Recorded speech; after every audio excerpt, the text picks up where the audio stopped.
Hello and welcome friend, my name is Nilesh और आप देख रहे हैं trade with Nilesh. Sorry to all, काफ़ी लॉन्ग टाइम से वीडियोस नहीं आ पा रहे थे क्योंकि टाइम मैनेजमेंट का इशू थोड़ा रहता है बार बार, कि खुद ही ट्रेडिंग भी रहता है, बिजनेस भी रहता है, उस वजह से थोड़ा टाइम मैनेजमेंट उसको नहीं दे पा रहा था। सारा मैसेजेस होना, डीएम्स होना, पूरा इंस्टा चेक कर लिया, पूरा इंस्टा भर चुका है मैसेज, नेक्स्ट वीडियोस कब आ रहा है, नेक्स्ट वीडियोस कब आ रहा है। एक्चुअली मैंने प्लान काफ़ी टाइम पहले कर लिया था, कुछ और इशू होने के कारण उसको वापस मैंने उसको बीच में डिले कर दिया। आज का जो टॉपिक होने वाला है वो है मेरा फेवरेट इंडिकेटर, बॉलिंजर बैंड। चलिए बिना किसी देरी के शुरू करते हैं और बताते हैं आपको कम से कम समय में। एक्चुअली जैसे आप ज़रूरत का कोई चार्ट खोलोगे या किसी भी का ट्रेडिंग व्यू आप ओपन करोगे तो इंडिकेटर का ऑप्शन आता है। आपको सिंपल सीधे यहाँ लिखना है बॉलिंजर बैंड्स। यहाँ आपके सामने सीधा बाय डिफ़ॉल्ट आपके सामने आ जाता है। ये इसका अपर बैंड रहता है, ये इसका मिडिल बैंड रहता है, इसका लोअर बैंड रहता है। इसे हम बैंड के नाम से कहते हैं। इस टोटल का नाम है इसका बॉलिंजर बैंड।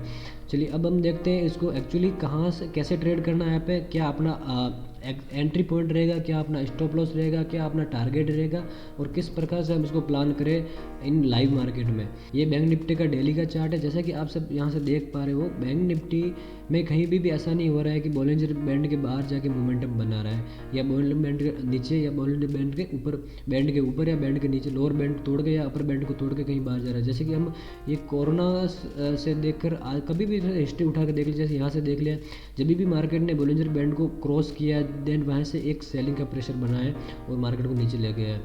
सेकेंड, अगर जब मार्केट ने बॉलिंजर बैंड का लोअर बैंड भी तोड़ा है, तब भी मार्केट वहाँ वेट किया और अच्छा एक मोमेंटम बना। ये हम डेली चार्ट की बात कर रहे हैं। यहाँ पे अगर बॉलिंजर बैंड मार्केट बना है तो यहाँ तो मार्केट साइडवेज गया है, लेकिन कहीं ना कहीं जो अप ट्रेंड था वो यहाँ एक डिसकंटिन्यू हुआ है।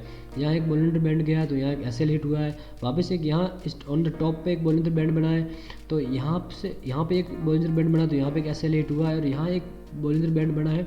तो 44,000 से 41,000, 4,000 पॉइंट की जो मोमेंटम है वो इस इंडिकेटर से मिल गई। तो एक्चुअली जो मैं ट्रेड करता हूँ, एक्चुअली प्योर प्राइस एक्शन पे बिलीव करता हूँ, क्योंकि price is God in trading. लेकिन साथ ही साथ अगर इंडिकेटर आता है तो वो अपना जो ट्रेड का कॉन्फिडेंस होता है वो एक नेक्स्ट लेवल पे आ जाता है। चलिए हम इसको 5 मिनट में लेके जाते हैं चार्ट को और उसे ओपन करते हैं।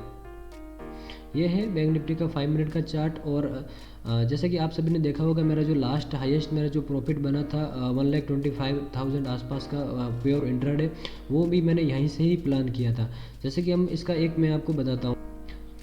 फर्स्ट ऑफ ऑल पेन और कॉपी पास में रखिएगा, सो दैट आप जो इसके पॉइंट होते हैं, कहाँ इसका स्टॉप लॉस रहेगा, क्या इसका एंट्री रहेगी, कैसे इसका टारगेट रहेंगे, और किस प्रकार हम एकदम एग्जैक्टली इसको ट्रेड कर पाएँ, सो आप इसे नोट डाउन कर सको। और इन फ्यूचर आपको बार बार इस वीडियो को देखने की ज़रूरत नहीं है, क्योंकि ट्रेडिंग इज ए सीरियस, ऐसे आपको पैसा नहीं मिलने वाला है। Be serious about trading. So first thing, आपको छोटे छोटे एसएल आपको देने ही पड़ेंगे मार्केट में। अगर आप मार्केट में अगर 1 रुपया देने को तैयार हो तो उसके बदले में आपको रिस्क एंड रिवॉर्ड रेशियो 2 रुपये आपको रखना पड़ता है। ये मिनिमम ये होती है। मान लो कि अगर आप 1 रुपया आप लॉस दे रहे हो तो उसके अगर में आपका टारगेट 2 होना चाहिए, या उसके अगर में 3 होना चाहिए, 4 होना चाहिए, जो भी जैसा आपको शूट करता है उस हिसाब से। लेकिन वही प्रॉफिटेबल बन पाता है जो लॉस कम करे, प्रॉफिट ज़्यादा करे। सो दैट मान लो कि यहाँ हम देख लें इस एंट्री पे क्या हुआ है कि मार्केट गैप अप ओपन हुआ। गैप अप ओपन होने के बाद मार्केट बॉलिंजर बैंड के बाहर कंटिन्यूसली 1, 2, 3 कैंडल बनाई है। उसके बाद जैसे इस कैंडल का लो ब्रेक हुआ, मार्केट ने सीधा टारगेट अपन को दिया है, वो सीधा इस लोअर बैंड के आसपास दिया है। फर्स्ट टारगेट अपना बनता है जो इसका मिडिल बैंड होता है वहाँ, और सेकंड जो टारगेट बनता है वो इसका लोअर बैंड होता है। अब देखिए मिडिल बैंड होता है एक्जैक्टली वहीं से इसने एक थोड़ा सा रिट्रेसमेंट किया, सीधा प्राइस एक्शन बनाते हुए नीचे गिरा है, नीचे गया, यहाँ एक बैंड बनाया, वापस नीचे गया, यहाँ एक रेंज बनाई और वापस नीचे इसको ब्रेक डाउन किया। तो एक्चुअली हमें एंट्री और एग्जिट पॉइंट यहाँ मिल गया। एंट्री हमें सीधी डायरेक्टली हमें देखने को मिल गई इस कैंडल पे। अब देखते हैं इसका एक्चुअल में हम कैसे इसको ट्रेड करेंगे।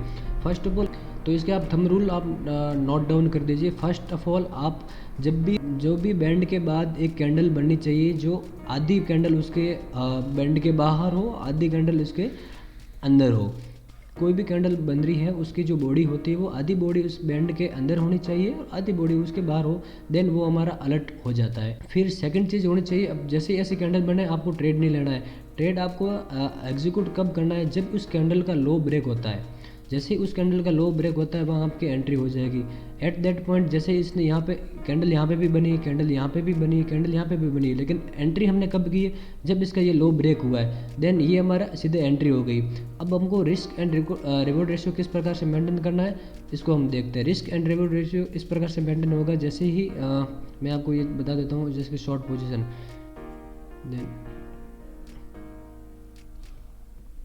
रिस्क एंड रिवॉर्ड रेशियो इस प्रकार से मेंटेन होगा। जो भी इस बॉलिंजर बैंड का जो अलर्ट कैंडल होती है उसका हाई होता है, वो इसका रहता है एसएल, और टारगेट अपना फर्स्ट टारगेट हो जाता है जो मिडिल बैंड होता है वो। और आपको लगता है कि मार्केट प्राइस एक्शन अच्छा प्राइस एक्शन फॉलो करके नीचे गिर रहा है, तो हम उसको लोअर बैंड तक भी इसको ले जा सकते हैं। तो यहाँ देखिए अपना जो कितना रिस्क एंड रिवॉर्ड बन रहा है, 6.32 आसपास बन रहा है। दैट मीन आप गंवाने के लिए तो 1 रुपया है आपके पास, लेकिन आपको कमाने के लिए 6 रुपये। आप अगर लॉस होता है, स्टॉप लॉस हिट होता है, तो आपका 100 रुपये जाएंगे। अगर आपको टारगेट हिट होता है तो सीधा आपको 600 रुपये मिलने वाला है। तो ये होगी इसकी शॉर्ट करने की पोजीशन। यहाँ से आप पुट बाय कर सकते हो या कॉल शॉर्ट भी कर सकते हो। अब बाइंग कहाँ करनी है वो हम इसको देखते हैं। देखिए सेकंड ट्रेड हमें यहाँ पे भी मिलता है, जिस एग्जैक्टली इसी पोजीशन पे हमें सेकंड ट्रेड भी मिलता है। यहाँ पे भी एक कैंडल बनी थी और जिसका आधा हाई बाहर था और लो अंदर था। यहाँ से इसका जो लो ब्रेक हुआ और यहाँ पे भी हमें एक अच्छा टारगेट देखने को मिला। एंड फिर हम चलो हम इसको देखते हैं कि नेक्स्ट कहाँ पे एक बुलिश मोमेंटम मिलता है, तो वो भी हम चेक करते हैं। इस पॉइंट पे आ जाते हैं। आप किसी भी टाइम फ्रेम पे इसे बैक टेस्ट कर सकते हो, टारगेट आपको अच्छे ही मिलेंगे और रिजल्ट आपको अच्छे ही मिलेंगे। तो क्या होता है, मार्केट अपनी हिस्ट्री को रिपीट करता है। हमें सबको पता है एम पैटर्न बनते हैं, डब्ल्यू पैटर्न बनते हैं, सारी स्ट्रेटजी बनती है। वो मार्केट जो मोमेंटम करता है वो अपने जो हिस्ट्री होती है उस चार्ट के हिसाब से ही वो मोमेंटम करता है। तो सेटेड आप इसे किसी भी टाइम पे लेके जाओ, किसी भी टाइम फ्रेम पे आप लेके जाओ, किसी भी फास्ट किसी भी डेट पे लेके जाओ, आप कहीं भी इसको देख सकते हो। एसएल आपके बहुत कम जाएंगे, टारगेट आपके अच्छे रहेंगे। आपको अगर प्रॉफिटेबल ट्रेडर बनना है, देखो 17 स्ट्रेटजी आप देखोगे, वो देखोगे, ये देखोगे, तो आप वहाँ आपकी जो प्रोबेबिलिटी होती है वो कम हो जाती है। एक ही स्ट्रेटजी आप यूज़ करते हो और एक ही स्ट्रेटजी पे आप उसकी खिलेड़ के पक्के खिलाड़ी बन जाते हो, तो सो आपकी पूरी ट्रेडिंग में जो आपको पूरा लॉस रिकवर करने के लिए एक ही स्ट्रेटजी आपकी काफ़ी होती है। लेकिन आपको उस स्ट्रेटजी में 100% आपको उसको देना पड़ेगा। एसएल जा रहा है तो आपको तुरंत उस एसएल से बाहर निकलना पड़ेगा, वरना था आपके और बड़े बड़े एसएल हिट हो सकते हैं। नाउ हम इसको बुलिश व्यू में देखें तो बुलिश का व्यू भी ऐसा ही सीधा ही सिंपल सा इसका थंब रूल हो जाएगा कि जैसे ही मार्केट उस बॉलिंजर बैंड को तोड़ता है, अब मार्केट ने यहाँ तोड़ा तो हम यहाँ अलर्ट हो जाएंगे। ट्रेड हमें एग्जीक्यूट नहीं करना है, अब यहाँ अलर्ट हो जाएंगे। सेकंड कैंडल इतनी बड़ी कैंडल बनी है, बाहर बनी है, तो भी हम इसको अलर्ट रहेंगे, ट्रेड एग्जीक्यूट नहीं करेंगे। थर्ड कैंडल यहाँ बनी है, ये भी बॉडी बाहर हुई है, आधी बॉडी अंदर हुई है। अब हम अलर्ट हो जाएंगे। यहाँ पे अलर्ट क्यों होंगे, क्योंकि ये कैंडल बन चुकी है, अब इसका जो हाई है वो ब्रेक हो चुका है। दैट मीन अब यहाँ हमें इस लेवल आसपास हमें जो ट्रेड है अपना वो एग्जीक्यूट करना है, और अपना जो एसएल रहेगा वो रहेगा जो अलर्ट कैंडल है उसका लो अपना स्टॉप लॉस रहेगा। टारगेट अपना रहेगा, फर्स्ट जो टारगेट रहता है अपना वो रहता है इसका मिडिल बैंड रहता है, सेकंड जो टारगेट होता है वो अपना इसका जो अपर बैंड होता है वो रहता है। और यहाँ भी हमें देख सकते हैं अच्छा रिस्क एंड रिवॉर्ड रेशियो यहाँ पे मिला है हमें। और जैसे कि हम इसको एग्जैक्टली हम इसे देख लें, लॉन्ग मान लो कि हमने यहाँ पे की होती पोजीशन और यहाँ पे एसएल होता अपना, और टारगेट अपना यहाँ तक अचीव हुआ तो 1:1.30 आसपास बना है। वो भी एक डाउन ट्रेड में आपको 1:3 आसपास 1:2 आसपास प्रॉफिट मिला। ये जो मूवमेंट हुआ है बहुत ही फास्ट हुआ है। जो आपका ऑप्शन का प्रीमियम होगा वो इजीली 100-200 पॉइंट इजीली ऊपर नीचे हो गया होगा। तो ये बुलिश में भी होगा। हम चलो इसको हम कहीं पे भी चेक कर लेते हैं। मान लो कि हम इसको डेली चार्ट में भी जाके देखें, रिजल्ट आपको अच्छे ही देखने को मिलेंगे। चलो हम यहाँ चले गए, यहाँ हमने देखा कुछ एसएल ट्रेड भी देख लेते हैं। डेली चार्ट में हम मान लो कि चले जाते हैं, यहाँ पे इस पॉइंट पे एक रेड कैंडल यहाँ पे देखने को मिली, बट ट्रेड एग्जीक्यूट नहीं हुआ। क्यों नहीं हुआ? बिकॉज इसका जो लो था वो यहाँ ब्रेक नहीं हुआ था। तो यहाँ पे इसका जो लो ब्रेक हुआ है, लेकिन यहाँ पे अपना एक एसएल हुआ है। एसएल हिट होंगे, मार्केट अगर 100% कोई भी स्ट्रेटेजी नहीं वर्क करती, उसके एसएल भी हिट होंगे। आपको एसएल देने पड़ेंगे, छोटे छोटे एसएल दो, जब टारगेट हो तो आप बड़े टारगेट अचीव करो, तो ये आप अच्छे प्रॉफिटेबल ट्रेड बन सकते हो। यहाँ पे आप देखिए, यहाँ पे एक अच्छी डोजी टाइप कैंडल देखने को मिली, और जैसे ही यहाँ पे जो लो ब्रेक हुआ, एक अच्छा मोमेंटम आपको मिलने को मिला। एक ही डे में 700-800 पॉइंट की मोमेंटम यहाँ मिली, यहाँ से लेकर यहाँ तक, यहाँ भी तो काफ़ी मार्केट इस पॉइंट से 44,200 से लेकर सीधा 42,400 तक आ चुका है। दैट मीन 3,000 पॉइंट की रैली आपको 3-4 दिन में देखने को मिल चुकी है। तो सो दैट पूरा इंटरनेशनल आपको फिर से मैं आपको सारी चीज़ें रिपीट कर लेता हूँ। जो भी बैंड बनेगा बैंड के आधी कैंडल उसके बाहर होनी चाहिए, आधी कैंडल अंदर होनी चाहिए। कैंडल का कलर कोई भी हो सकता है, रेड हो या ग्रीन हो। तब इस हमें इसके अलर्ट कैंडल माननी है। जब इस जो भी कैंडल बनती है उस कैंडल का जैसे ही अगर लो ब्रेक होता है तब इस एंट्री पे हमें इसको एंट्री लेनी है। और ये जो रहेगा अपना हाई रहेगा वो इसका हमारा स्टॉप लॉस रहेगा। टारगेट हमारा मिनिमम रहेगा। मिडिल बैंड या हिट मिडिल बैंड आसपास आ जाता है, स्टॉप लॉस होता है, हम इसको नीचे ले जाएंगे, मतलब अपने कॉस्ट पे लेके आ जाएंगे। कुछ गंवाने के लिए कुछ नहीं बचेगा, तो ये हमारे नीचे ला लेंगे इसको एसएल को। उसके बाद हम इसको वापस और प्लान कर सकते हैं। अगर अच्छा मोमेंटम आपको दिख रहा है तो इसका लोअर बैंड तक आप इसको वेट कर सकते हो।